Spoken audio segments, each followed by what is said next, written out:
Mike Greer, running for California Assembly in California's 2nd Assembly District. I have been on the city council when I was 27 years old and was elected, winning by 1 vote.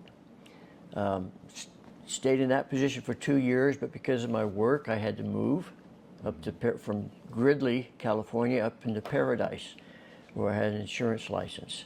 And so I was doing health insurance and so forth up in Paradise. I've always enjoyed politics. After I got on the city council in Gridley, my thought was to become a supervisor and go on.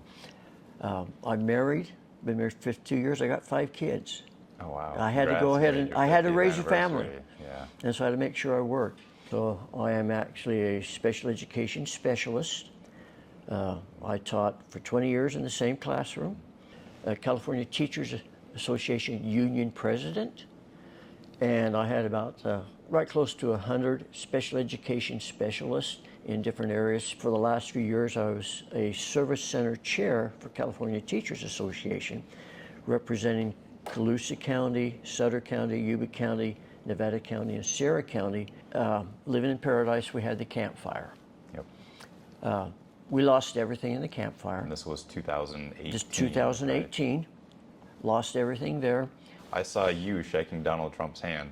After the fire happened, they invited my son to fly out on Air Force One with the president, with the FEMA chief, Congressman LaMoffa, yeah, I saw him and so forth. Well. Yes, to go ahead, and so he flew out with them, with it. As school board president, I had the opportunity to go ahead and greet President Trump at Chico Airport as they flew in on Marine One. How is your stance different than your opponent, Chris Rogers, on this? Because I did see that he has lots of firefighter, organization endorsements. And I think you'll find that with the endorsements, those on the top or endorse those that are in power. Understood. Okay? Those on the ground endorse those that aren't. The Conservation Corps came and they cleaned out the forest surrounding our school, cleaned out all that undergrowth. Every house surrounding that school burned. The school survived. And the sustainable forest, they do that. They take those things out. Whereas my opponent doesn't even like the sustainable forest. He's supported by the Sierra Club, a lot of the environmental stuff, so they really don't want people in there taking down trees with it. I have a completely different, perspective on forest, how we can do it, how we can sustain it. If there's a fire, we hit it hard right from the beginning. That didn't happen 5 years ago. But because of it, they're starting to see how important it is. Bring in all the resources, put it out before it gets over 100 acres. Don't wait for it to get to 1,000 acres, 5,000, 640,000 acres. So what is the solution to that? Is it really just focusing on sustainable foresting and immediate action, and that will help drive insurance down? Or are there other things that but we one can of the do? things that drives insurance up is the legislature. The insurance companies for the last 7 years, 7, 8 years, have been trying to talk to the legislature. This is what's going to happen if we can't talk and get this stuff straightened out. And they've been ignoring them. The legislature hasn't done it. The legislature keeps putting demands on the insurance companies. Those demands, insurance companies don't eat the cost of those things. They pass it on to the consumer, because it was designed for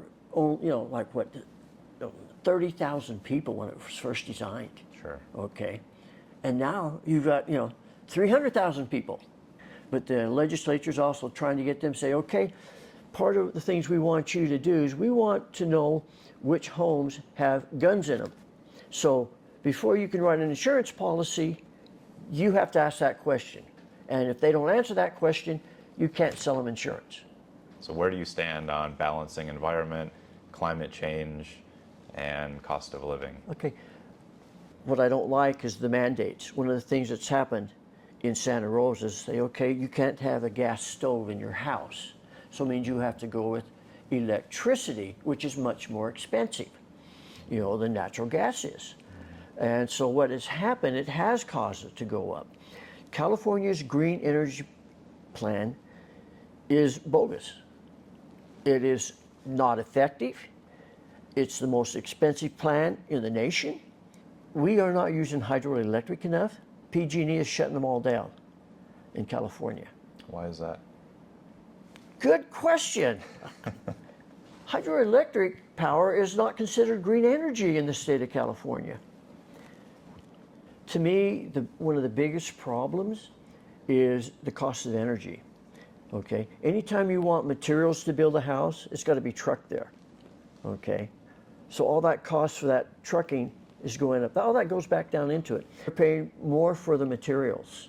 They're paying more for the building fees. Santa Rosa, Chris Rogers, is just having a new thing they just put on the ballot that he did to raise the fees. Okay, they're for everything in the city. All those fees are paid by the home buyer.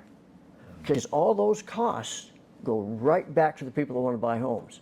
The reason it costs so much is because of the restrictions, the permit process, and the requirements to build a home that they have to do now. Proposition where you're allowed to steal up to $950 worth of goods before it becomes a felony.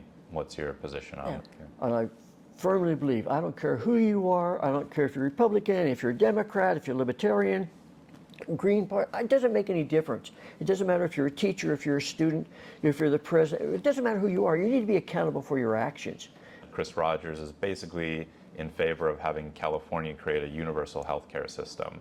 And I would assume, just based on your political party, that you're not for that and you'd rather leave it in the private sector.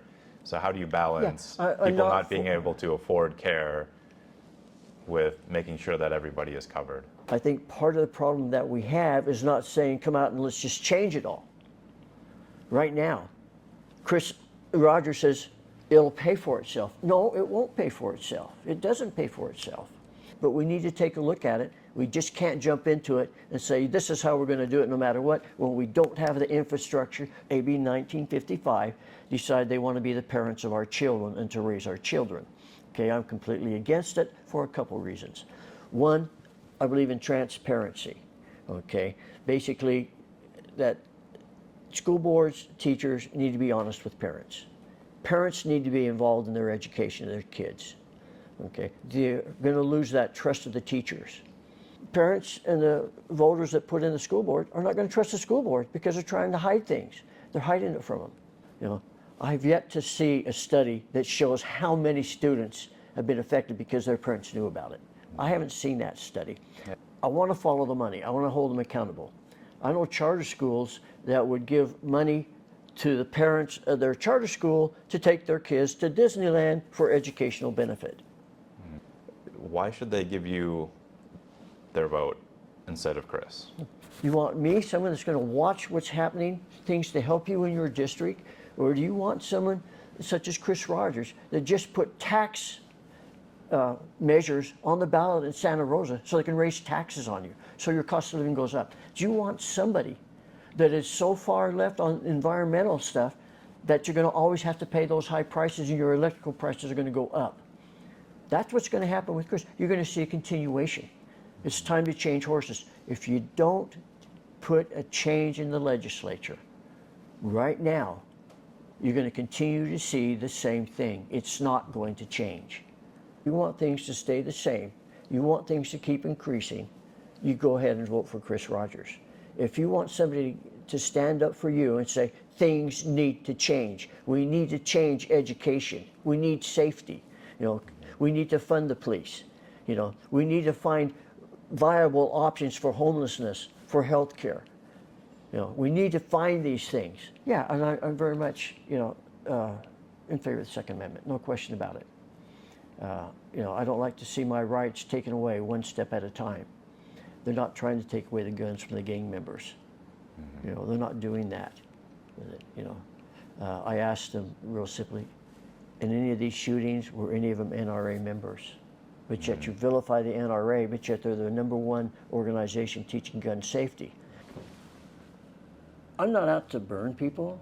I am not going to tear Chris Rogers down as an individual to build myself up. I'm going to hit his policies, but not him as an individual. Because I don't need to tear someone down to build myself up. It's that simple. And that's the way that politics should be fought.